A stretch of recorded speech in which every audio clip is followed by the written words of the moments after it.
The story of the incident at Restigouche is not just about one Mi'kmaq community in Quebec.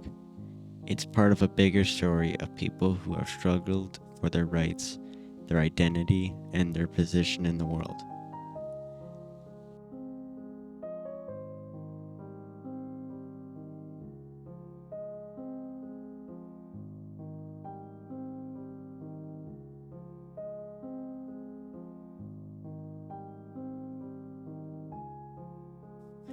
When the Quebec government ordered the police to restrict Mi'kmaq fishing on Restigouche River in 1981, they weren't simply going after one thing, they were going against the way of life of a nation. What transpired next became a symbol of strength in the face of persecution. At its heart, it was a story about resistance and resilience. Part 1: A River and Its People. The Mi'kmaq have long seen Restigouche River as more than just water. It is life itself. For years, families fished for salmon. They're not only to stay alive, but also to carry down traditions, teach respect for the land, and share meals that brought young and old together. It looked like just another rule on paper when the administration put new constraints in place, but the Mi'kmaq saw it as an attack on who they were. Fishing was not just a hobby for them, it was a part of their culture. Taking it away meant tearing apart a core part of what made them. This has been the case for Indigenous people all around Canada. Authorities from outside have declared over and over that they were protecting or helping, but the truth is that they took away land, language, and independence.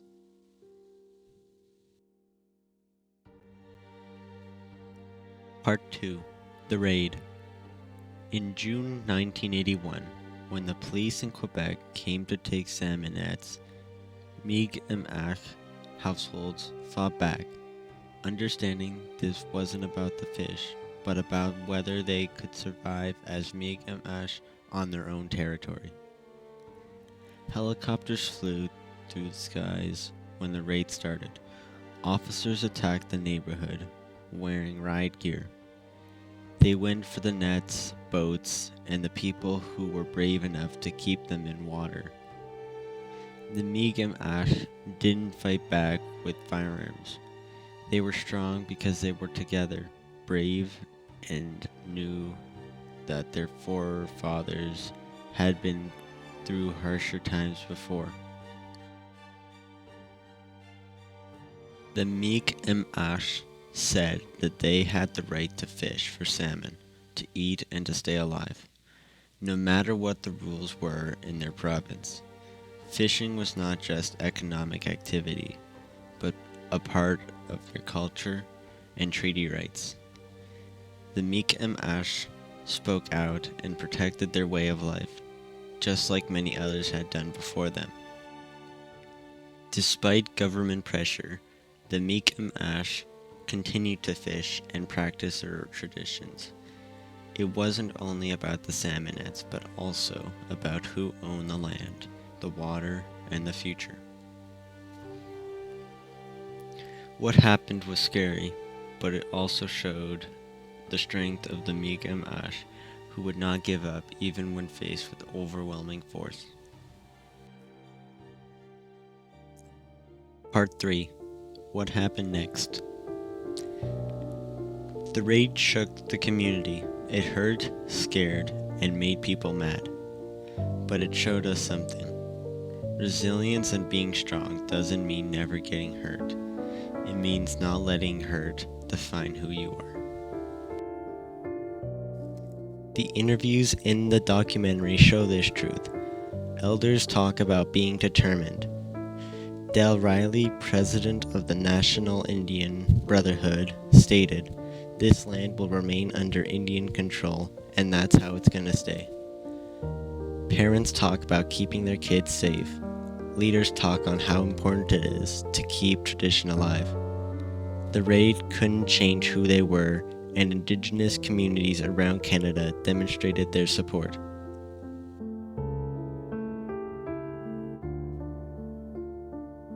This strength and resilience isn't just unique to the Restigouche incident. It belongs to Indigenous people across Canada. The Haida on the west coast, the Cree in the north, and the Mohawk near Oka. At times, the government or police try to take away their rights. Communities have always found ways to fight back, survive, and pass on their culture. Part 4.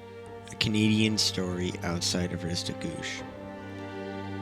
The things that happen in Restigouche are happening all over the country. In the 1980s, Haida tribes in British Columbia set up blockades to stop logging on their territory. This protected forests that were important to their culture. The Oka crisis in 1990 depicted the Mohawk fighting against the golf course expansion into their burial sites. They had a 78-day standoff with the Canadian soldiers. The Cree protested against the James Bay hydropower project in northern Quebec because it flooded large parts of their customary lands. These events are not the same, but they all have the same heartbeat. Governments making decisions without Indigenous voices and people coming together to safeguard what matters most. The fight isn't over yet. In the last few years, Mi'kmaq fishermen in Nova Scotia have fought for the right to lobster fishing, even though courts have acknowledged these rights for decades.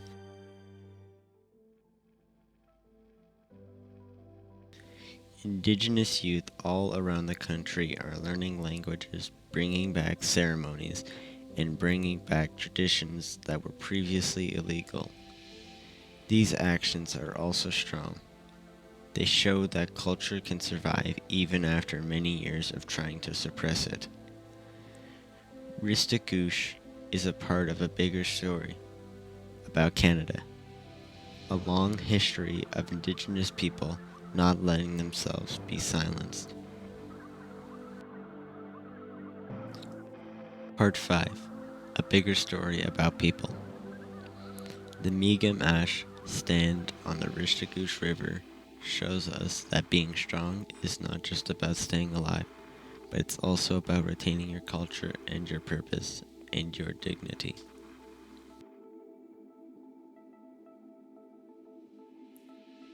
This is why stories like this are vital. They show us that people can be bent but not broken.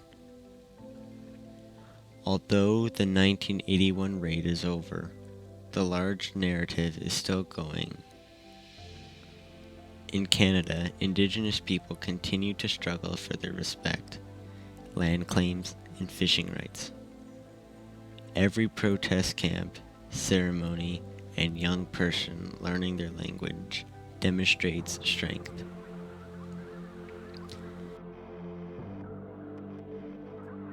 It shows more than just the difficulties faced by Indigenous people. It speaks to us all. Every culture has moments when people must decide whether to remain silent, fight back, give in, or put up with it. Final thoughts. The film At Restigouche is not merely a record of one event. It shows us how to be tough. It shows us true strength doesn't come from power or force. It comes from having the guts to stand up for what's right, fighting against injustice and preserving your identity when others want to take it away. The Mi'kmaq of Restigouche remind us that resilience is like the river. It flows slowly, never stops, and is constantly alive. Their stories flow into much greater ones. The story of Indigenous people across Canada who won't give up.